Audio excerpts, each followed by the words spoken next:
आप सभी नाजरीन को फातिमा वॉइस चैनल में दिल की गहराइयों से खुश आमदीद और खुलूस भरा सलाम। बिस्मिल्लाहिर्रहमानिर्रहीम। शुरू अल्लाह के नाम से जो बड़ा मेहरबान और नहायत रहम करने वाला है। आज की इस वीडियो में हम आपको एक ऐसी माँ का वाकया सुनाएंगे जो अपने बेटों की मौत पर खुश होती थी। उसके बेटे मर जाते तो वो बहुत खुश होती, हालांकि वो उनकी सगी माँ थी। आखिर ऐसा क्यों करती थी? नेमत पर गमगीन और मुसीबत पर खुश होने वाली औरत का अजीबो गरीब वाकया सुनने के लिए हमारी वीडियो को एंड तक जरूर देखिएगा। हजरत सैयदना इब्ने यसार मुस्लिम रहमतुल्लाह अलैह इस वाक़े का तमाम हाल बयान फरमाते हैं। वो कहते हैं कि एक मर्तबा मैं तिजारत के गरज से बहरीन की तरफ चला। वहाँ मैंने देखा कि एक घर की तरफ बहुत सारे लोगों का आना जाना है। उस घर के बाहर जब मैंने आमदोरफ्त देखी, लोगों का उस कदर हजूम देखा कि हैरत होने लगी कि आखिर क्या है उस घर में, कौन है उस घर में, क्या कोई बहुत नेक बुजुर्ग है? आखिर दिल में सोचा और मैं उस घर की तरफ चल दिया। मैं घर में उस नियत से दाखिल हो रहा था कि शायद कोई मर्द हजरात होंगे। मेरे जहन में ये नहीं था कि वहाँ पर कोई खातून होगी। क्या देखता हूँ कि एक खातून निहायत ही उपसिरदा और गमगीन, नहायत फटे पुराने कपड़े पहने मसल्ले पर बैठी है और उसके इर्द गिर्द गुलामों और लोंडियों की कसरत है। बहुत से नौकर चाकर उसके घर में कामकाज करते फिर रहे हैं। घर में उसकी औलादें, बेटे और बेटियां भी मौजूद हैं। तिजारत का बहुत सारा साजो सामान उसकी मलकियत में है। खरीदारों का हजूम लगा है। इतना कुछ है उस औरत के पास और वो औरत हर तरह की नेमतों के बावजूद गमगीन थी। किसी से बात नहीं करती थी, ना ही हंसती थी। उसको देखकर मुझे तअज्जुब हुआ कि अल्लाह ताला ने उस औरत को इतनी नेमतें अता की, इतना मालो दौलत, जायदाद, बंगला, बेटे भी दिए हैं, औलादे भी दी हैं, उनके पास बेटियां भी हैं, रहमत भी है, नेमत भी है, यहाँ तक के गुलाम भी हैं। कनीजें चारों तरफ खड़ी हैं उसकी खिदमत के लिए। कारोबार इस कदर वसी है कि देखने वाले को रशक आ जाए। अजीब नाशुक्री औरत है, उदास बैठी है। जहन में ये सवाल आने लगा, और बैठी कोई भी मुसल्ले पर है, क्या चाहती है? आखिरकार बहरहाल मैंने कोई सवाल नहीं किया और खुद को हैरत के समंदर में गोते लगाते हुए उस सवालों के कुएं में छोड़कर वापिस आ गया। वापिस आकर मैंने अपने तमाम बाकी रह जाने वाले काम किए। कामों से फारग होने के बाद सोचा दोबारा उस घर की तरफ चल देता हूँ, क्योंकि उस औरत ने मुझे कुछ अजीब सी बात नजर आई थी। वहाँ जाकर देखा तो उस औरत के घर के इर्द गिर्द फिर से बहुत सारे गुलाम खड़े हैं, उसके चारों तरफ फिर रहे थे। यानी निहायत ही ऐशो इशरत की जिंदगी वो औरत गुजार रही थी।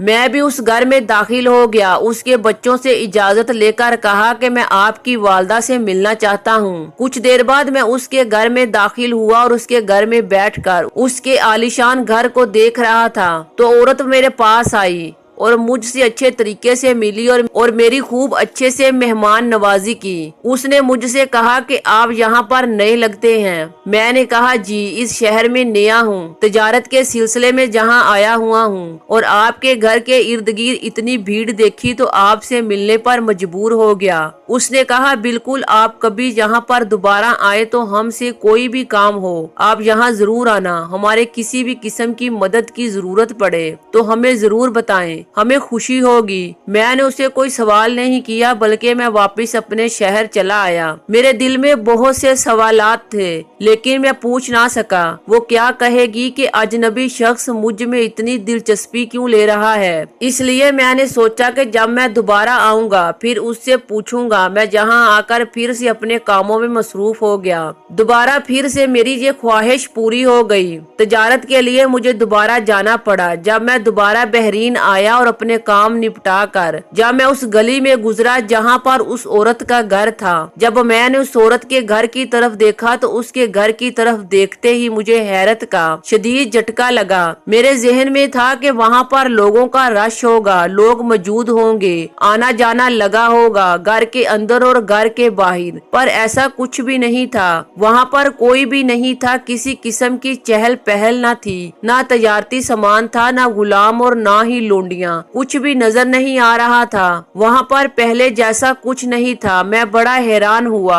अल्लाह रहम करे कहीं कुछ बुरा तो नहीं हो गया। मैंने उसी वक्त सोच लिया था कि मैं उसी वक्त उस औरत के घर जाकर सब मालूम करूंगा, लिहाजा मैं उसके घर की तरफ चल पड़ा। लेकिन जब मैंने परेशानी के आलम में उस घर का दरवाजा खटखटाया, घर के अंदर से किसी के हंसने और बातें करने की आवाजें आ रही थी। जब तक दरवाजा खोला गया, मैं अंदर दाखिल हुआ तो क्या देखता हूँ, मैंने देखा कि वही औरत अपनी कीमती और खुशबू रंग लिबास में मलबूस बड़ी ही खुशो खुरम नजर आ रही थी और उसके साथ सिर्फ एक ही औरत घर में मौजूद थी। उसके अलावा घर में कोई नहीं था। मुझे बड़ा तअज्जुब हुआ और मैंने उस औरत से पूछा, जब मैं पिछली मर्तबा तुम्हारे पास तुम्हारे घर आया था, ये बावजूद इतनी नेमतों के खुश नहीं थी, इतनी ज्यादा नेमतें थी तुम्हारे पास, नौकर चाकर, औलाद जैसी नेमत, तजारती सामान और सब कुछ होने के बावजूद आप गमगीन थी, रो रही थी, वो नहायत अफसुर्दा थी।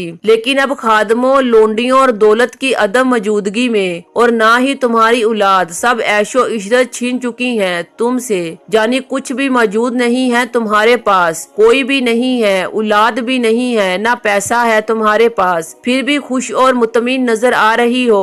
उसमें क्या राज है? मुझे उस राज से आगाह करो। मैंने वो तमाम बातें उस औरत को कह दी जितने अरसे से मेरे दिल में थी और उससे पूछने लगा कि आखिर माजरा क्या है। फिर जो उस औरत ने मुझे कहा, मैं हैरान रह गया। उस औरत ने कहा, तुम तअज्जुब ना करो, बात दरअसल ये है कि जब तुम पिछली मर्तबा मुझसे मिलने आए थे तो मेरे पास दुनियावी नेमतों की भरमार और कसरत थी। अल्लाह ताला ने दुनिया में मौजूद तमाम नेमतें मुझे अता की हुई थी। मेरे पास उनकी कसरत थी जो तुम्हें नजर भी आ रही थी। मेरे पास माल और दौलत और औलाद की कसरत थी। उस हालत में मुझे खौफ हुआ कि शायद मेरा रब अल्लाह अज़्ज़वजल मुझसे नाराज है, उसी वजह से मुझे कोई मुसीबत और तकलीफ नहीं पहुंचाता, उसी वजह से मुझ पर कोई गम मुसीबत नहीं आती, वरना उसके पसंदीदा बंदे, उसके नेक बंदे जिनसे वो मोहब्बत करता है, वो तो आजमाइशों और मुसीबतों में मुब्तला रहते हैं। बस यही सोचकर मैं परेशान और गमगीन थी और रो रही थी। जाए नमाज पर बैठकर मैं जो आंसू बहा रही थी वो खौफ के आंसू थे, डर के आंसू थे और मैंने अपनी हालत ऐसी बनाई हुई थी कि कहीं मेरे खुश होने पर अगर मेरा अल्लाह मुझसे नाराज हो जाता है और कहता है कि तुझे मैंने इतनी नेमतें दी, तू अपने रब को ही भूल गई, तो ऐसे कैसे हो सकता है? यानी मैं उन लोगों में शामिल हो जाती जिनको अल्लाह पसंद नहीं फरमाता। वो सोचकर मैं रो रही थी।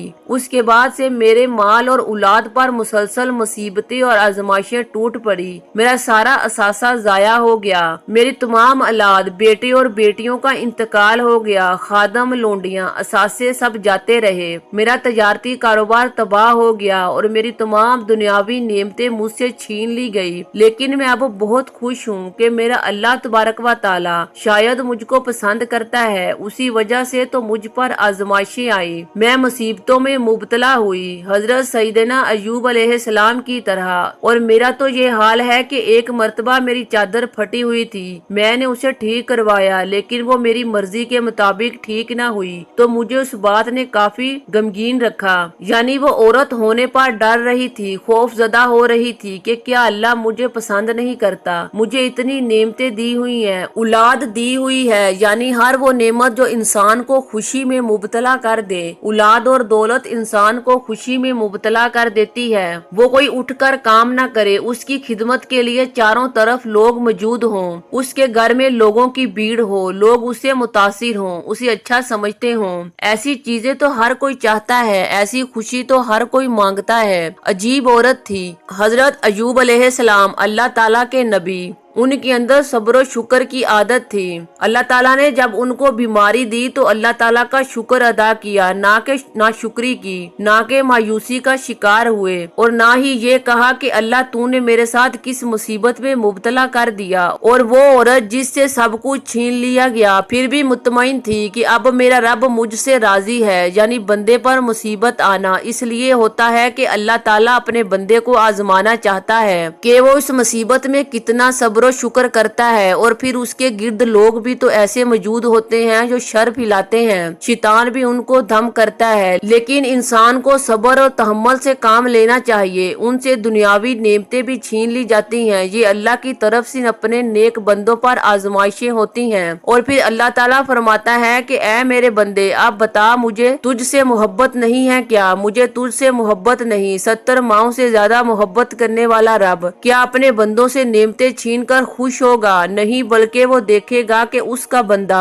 कितना शुक्र कर रहा है। फिर जब उसको नवाजेगा तो वो बंदा कहेगा सुबहान अल्लाह। अल्लाह वालों की शान है कि वो नेमतें न होने पर शुक्र गुजार होते हैं। वो खुश होते हैं कि आगे जाकर हिसाबो किताब में मुश्किल नहीं होगी, सवालों जवाब नहीं देना पड़ेगा, ना ही औलाद के सिलसिले में और ना ही मालो दौलत के सिलसिले में, क्योंकि ये सब चीजें हमारे लिए आजमाइशें हैं। अगर अल्लाह ताला ने हमें ये नेमतें अता की हैं तो हमें उतना शुक्रगुजार होना चाहिए, ना कि खुशी से झूमना चाहिए। हर वक्त अल्लाह से डर कर रहना चाहिए कि ना जाने अल्लाह पाक उसका हिसाब हमसे कैसे लेगा, क्योंकि माल और औलाद कितना है ये हमें फितने में मुब्तला ना कर दे तो अल्लाह उनकी मोहब्बत में हम तो उससे दूर ना हो जाएं। उस दुनियावी ऐशो इशरत में और मालो दौलत में अल्लाह ताला की इबादत में गाफिल ना हो जाएं। इसलिए हमें जरा भी मुसीबत और परेशानी में मायूसी का शिकार नहीं होना चाहिए, बल्कि ये सोच लेना चाहिए कि अल्लाह तबारक व ताला की तरफ से दी गई हम पर आजमाइश है, जिसे हमने अल्लाह तबारक व ताला की नजर में सरखुरू होकर अपने नसीब में बेहतर से भी बेहतरीन लिखवाना है। अल्लाह पाक हमें हजरत अयूब अलैहिस्सलाम का सब्र और हजूर अकरम सल्लल्लाहु अलैहि वसल्लम की अतायत नसीब फरमाए।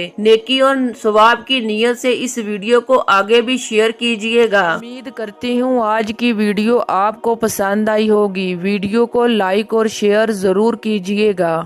इस्लामिक वीडियो देखने के लिए हमारे चैनल को सब्सक्राइब करें और बेल आइकॉन को जरूर प्रेस करें ताकि हर नई आने वाली वीडियो का नोटिफिकेशन सबसे पहले आपको मिले।